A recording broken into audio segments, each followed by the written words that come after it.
네.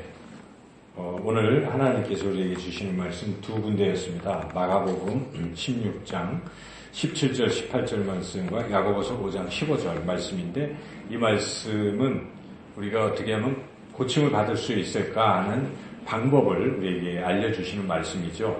지난주에는 우리는 하나님께서는 치료하시는 하나님이시다는 것을 배웠습니다. 그래서 성부 하나님, 출애굽기에 나온 대로 여호와 라파, 치료하시는 하나님이신 것을 우리가 배웠죠. 그리고 성자 하나님이신 예수님께서도 병든 자를 고치러 이 땅에 오셨고, 예수님이 하신 일들의 거의 많은 부분은 병을 고치는 일이셨다. 그래서 예수님도 병을 고치시고, 하나님 아버지께서도 병을 고치시고, 성령님께서는 직접 고치시기도 하시지만 우리를 통해서 역사하시려고 우리에게 성령의 은사들, 병 고치는 은사들까지 주시면서 병을 고치게 하시는 것이죠. 고치시기도 하죠. 그래서 성부, 성자, 삼위일체 하나님은 어떤 분이신가?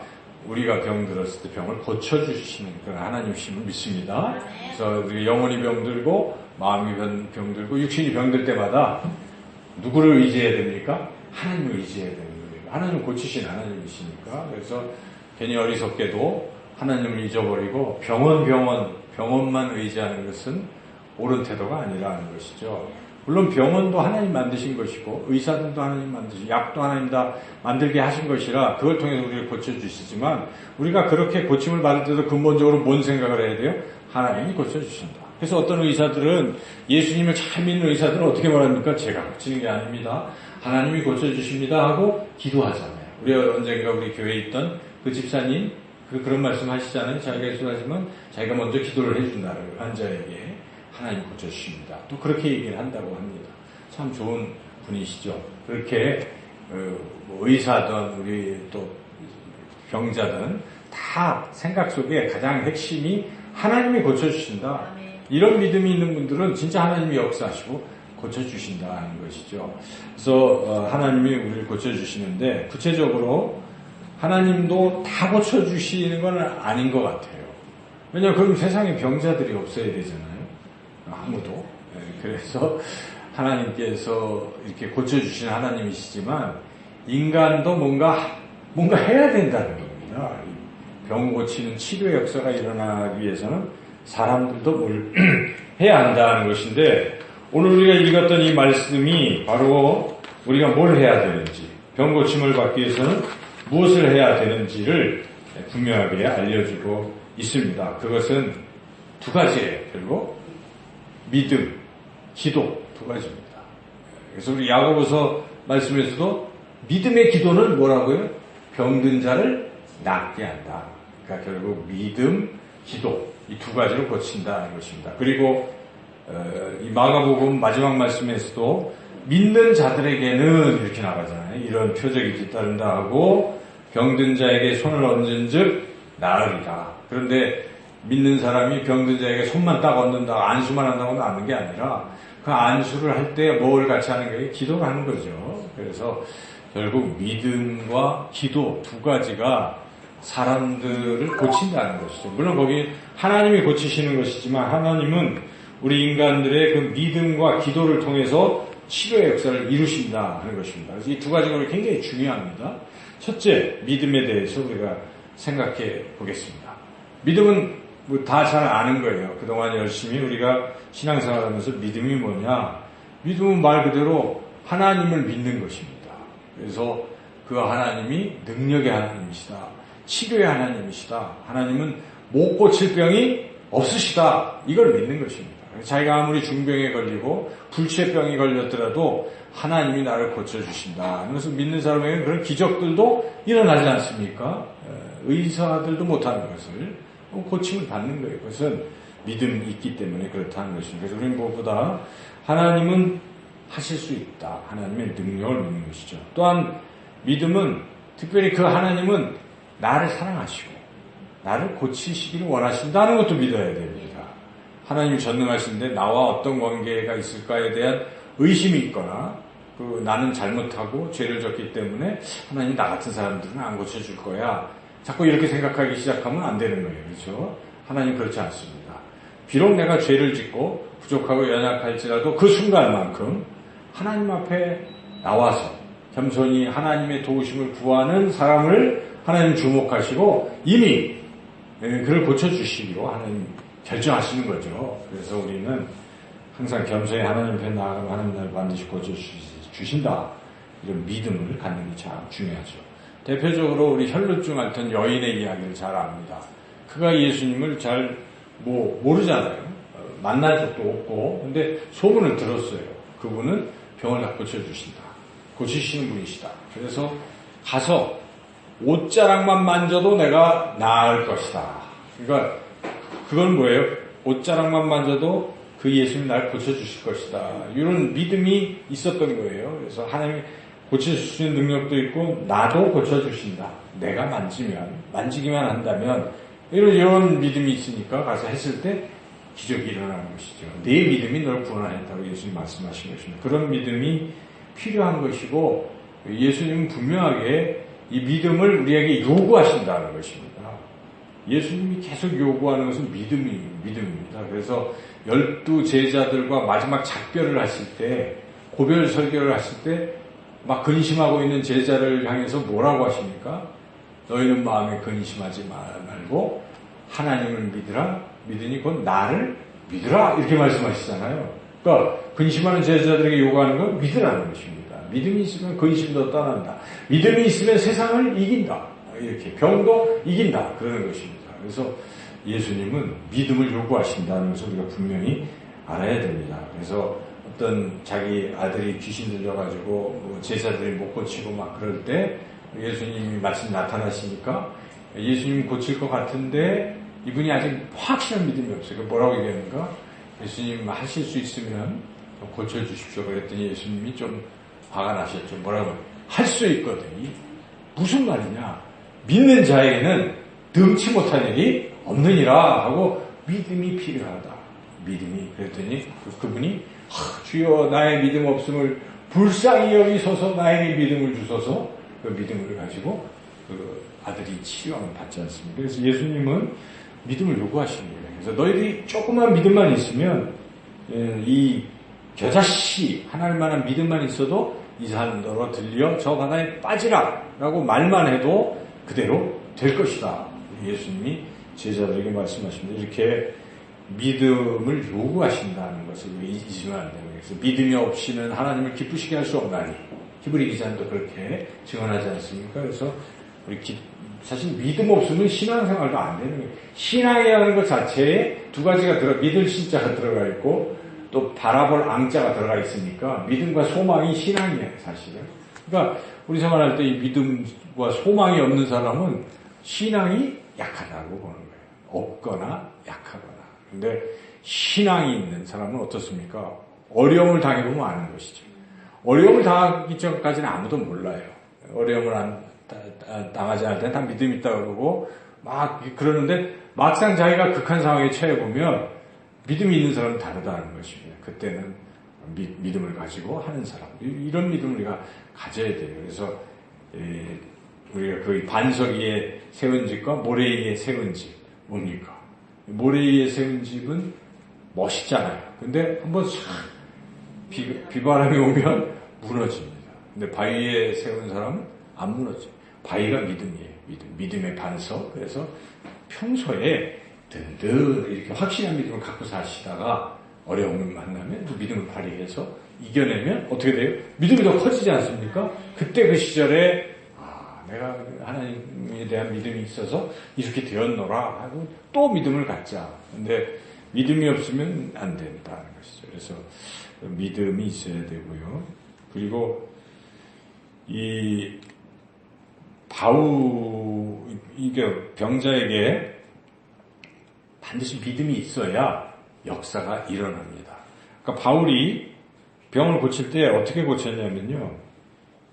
구원받을 만한 믿음이 그에게 있는 것을 보고 큰 소리로 이르되 네 발로 바로 일어서라 하니 그 사람이 일어나 걷는지라. 어떤 루스드라에 이렇게 그냥 못 걷는 사람이 나면서 못 걷는 사람이 있었어요. 근데 바울이 복음을 전하다가 근데 그 사람이 막 믿음을 가지고 아멘 하면서 이 바울을 통해 들리는 복음을 듣고 반응하고 막 이러고 있는 거예요. 바울이 이렇게 보니까 여러 사람 중에 믿음이 있어요. 그러니까 명령을 하는 거예요. 일어나라. 믿음을 보고하는 거예요. 근데 저쪽에서 삐딱한 자세로 듣지도 않고 딴짓하고 뭐 다른 생각하고 있고 하는 사람을 보고 바울이 했겠어요? 믿음이 없으면 해봤자 아무런 소용이 없다 하는 것입니다. 여러분 그렇죠?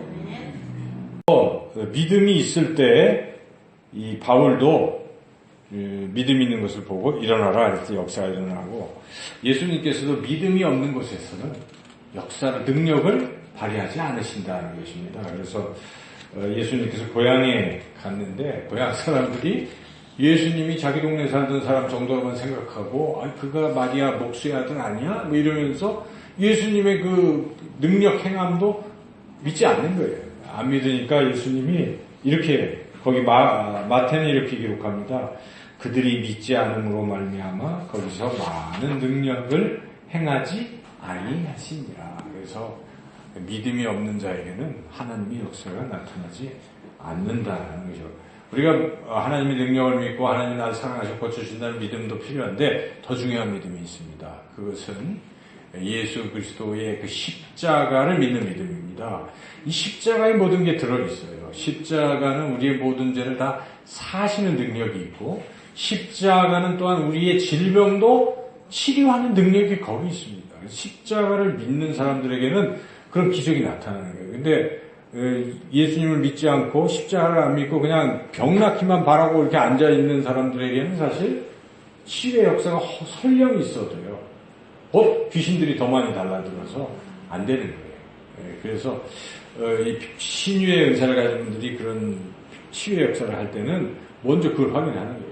예수 그리스도를 믿는 믿음이 있나? 없는데 치료를 행하면 안 되는 거니까. 그게 굉장히 중요하죠. 그래서 우리는 항상 이사야서 53장 5절 말씀을 기억해야 됩니다. 그가 찔림은 우리의 허물 때문이요, 그가 상함은 우리의 죄악 때문이라. 그가 징계를 받음으로 우리는 평화를 누리고 그가 채찍에 맞음으로 우리는 나음을 받았도다. 그래서 예수님의 이 십자가, 이것이 우리를 죄사함으로 하나님과 평화를 누리게 하고 또 우리의 육신, 영혼, 마음의 질병도 나음을 입도록 치료하신다. 여러분, 그 십자가의 능력이라는 건 대단한 것입니다.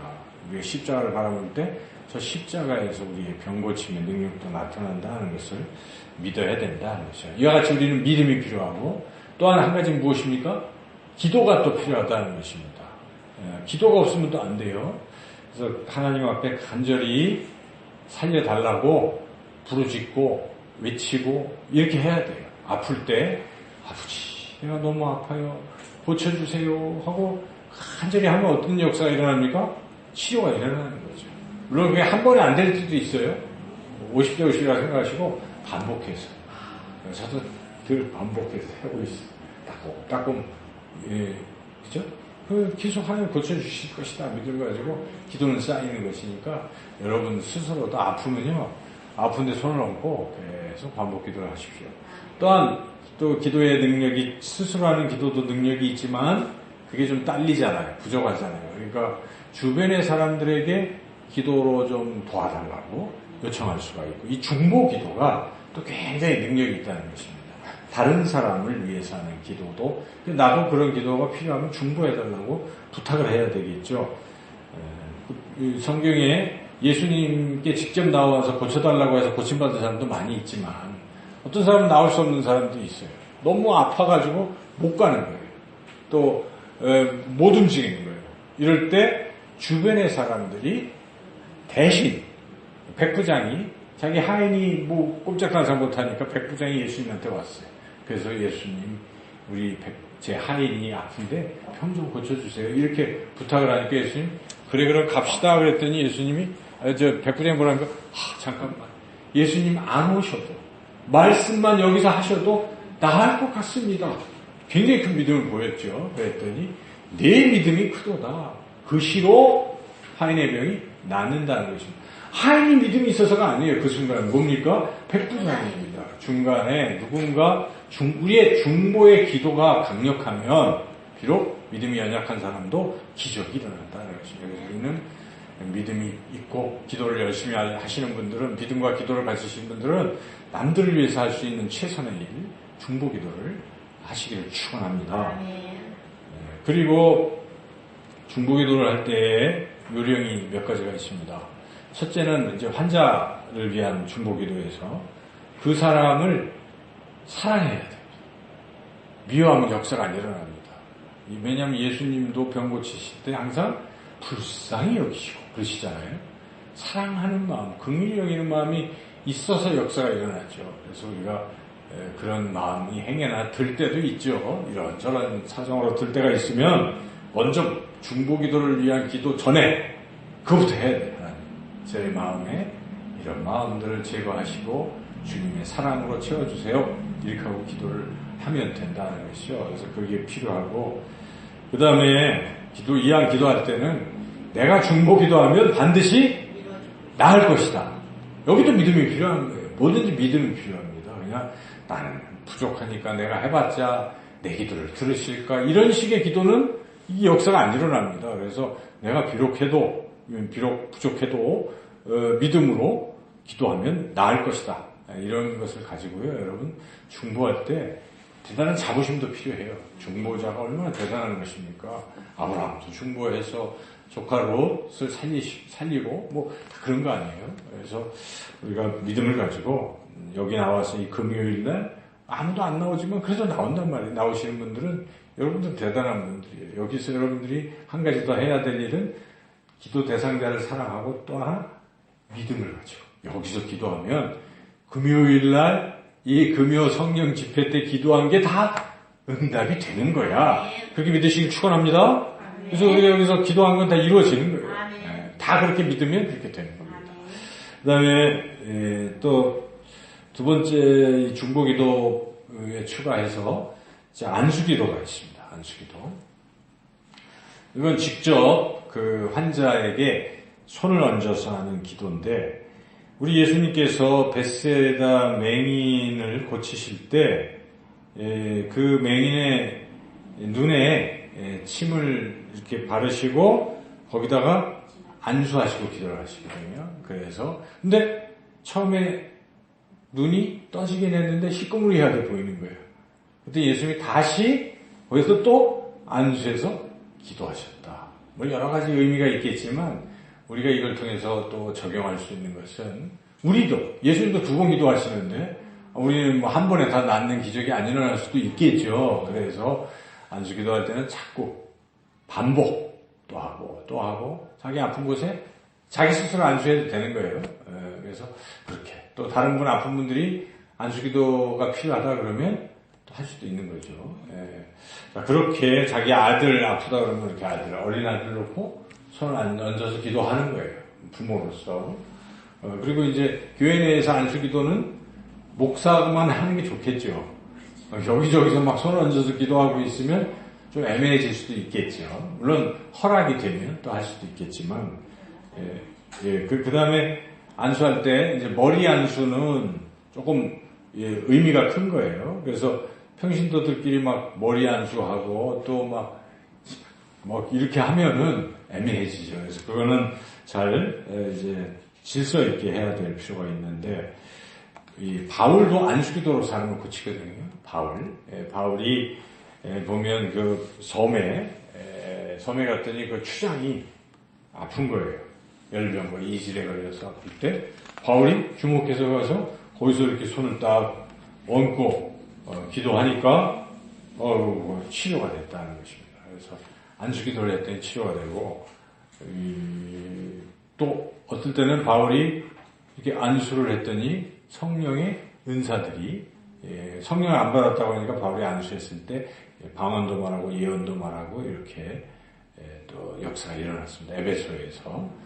그리고 또 바울은 사랑하는 아들 영적 후배 디모데에게 안수했거든요. 그래서 편지에다가 이렇게 씁니다. 디모데전서 4장 14절, 내 속에 있는 은사 곧 장로의 회에서 안수받을 때에 예언을 통하여 받은 것을 가볍게 여기지 말라. 그러니까 장로들이 디모데에게 목회자로 세울 때 안수를 한 것이죠. 그때 그 안수할 때 그 안에 여러 은사들도 받고 능력을 받았다는 것입니다. 그래서 이렇게 안수는 귀한 것이고, 특별히 안수 기도가 이 치료에 있어서 굉장히 중요하다는 것이죠.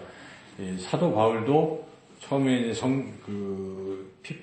부활하신 예수님을 만난 후에, 그 다음에 잠시 좀 머물고 아나니아를 통해서 눈에다가 안수 기도를 했더니 바울이 비늘 같은 것이 벗겨지고 눈이 떠졌잖아요. 그래서 그때도 안수 기도를 통해서 치료가 일어났다. 신약에서. 그러니까 성경은 분명히 안수를 통한 치료가 일어난다는 것을 말씀하고 있고, 아까 우리가 읽었던 마가복음 16장 18절에도 분명히 그렇게 말씀하고 있지 않습니까?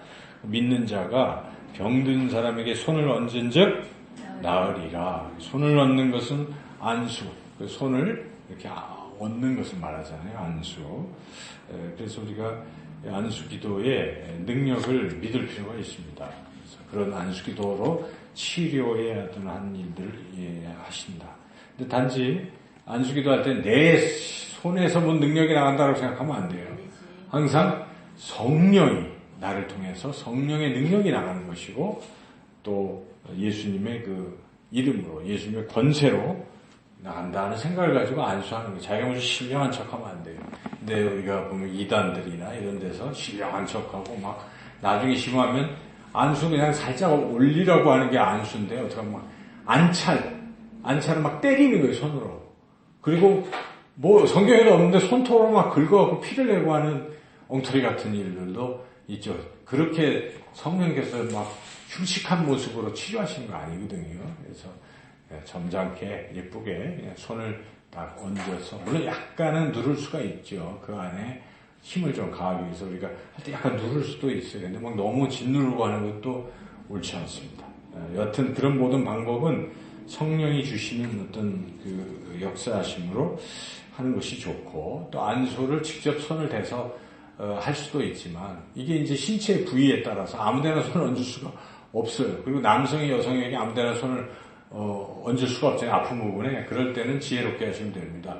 본인이 손을 얹으라고 하고 그 위에 손을 얹으면 되겠죠. 또는 그것도 좀 여의치 않으면 본인이 얹고 그냥 이렇게 기도하면 되겠습니다. 그래서 그런 안수 기도가 또 필요하다. 또 이제 우리가 병 고치는데 필요한 기도가, 아까 중보기도, 안수기도. 또 하나 필요한 것은, 중요한 것인데, 회개 기도가 필요합니다. 회개 없이는 사실 치료가 잘 안 일어나고, 또 혹시 일어나더라도 이상한 모양이 되는 거예요. 치료는 됐는데 다시 재발이 되거나, 치료는 됐는데 이 사람이 치료받은 후에 이상해지는 거예요. 또 교만해지고, 영적으로 문제가 생길 수도 있어요. 괜히 자랑만 하는 거예요. 난 고침 받았다. 이런데 그 본인이 여전히 죄를 품고 있고 성품이 변화가 안 되면 이게 좀 이상해진다는 것이죠. 교만해지거나 이상해. 그래서 반드시 회개를 해야 되는데, 대표적으로 이 미리암이 모세의 누나가 어떻게 했습니까? 모세한테 교만했어요. 너만 지도자냐? 우리도 지도자다. 막 이러니까 모세는 온유하니까 그래요 하고 가만히 있었어요. 근데 그것을 지켜보시던 한 분이 계셨으니 하나님이셨어요. 하나님이 매우 진노하셨어요. 모세는 내가 대면하고 내가 세웠는데 너희들이 모세를 이렇게 능멸하느냐 하면서 하나님께서 어떻게 하셨습니까?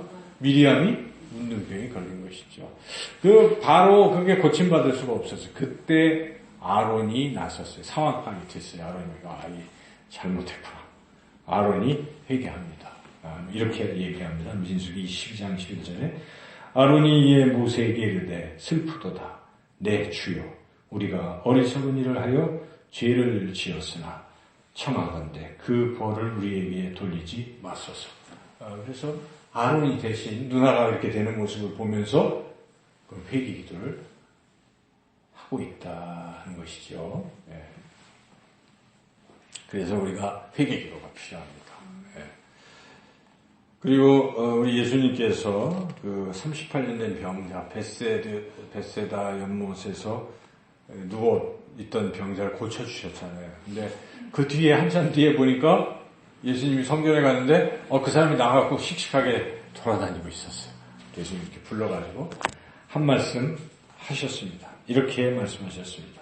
그 후에 예수께서 성전에서 그 사람을 만나 이르시되 보라, 네가 나았으니 더 심한 것이 생기지 않게 다시는 죄를 범하지 말라. 이것은 병 고치는 것과 죄사함이 연관이 있는 것이라는 것입니다.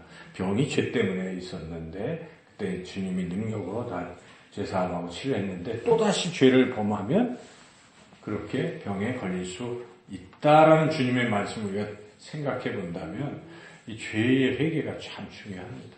질병이 죄와 100% 연관된다라고 단정하기는 어렵지만 연관이 된 거예요, 사실은. 돼 있어요. 그래서 우리가 어떤 고난을 당하고 또 몸에 병이 걸렸을 때는 사실은 죄를 생각해 봐야 돼요. 물론 욥은 죄가 없고 그런 케이스도 없을 수가 있지만은 우리 같은 인간들은 부족하잖아요. 그러니까 저는 그렇게 생각해요. 네, 좀 어려움이 있으면 하나님 뭐가 잘못됐나요? 하고 좀 진지하게 회개의 기도를 할 필요가 있다는 것입니다. 그럴 때 온전한 치료가 일어날 수 있다는 것이죠. 네, 그렇게 이제 그래서 오늘 우리가 야고보서 5장 15절 말씀 다시 한번 제가 읽어보면요.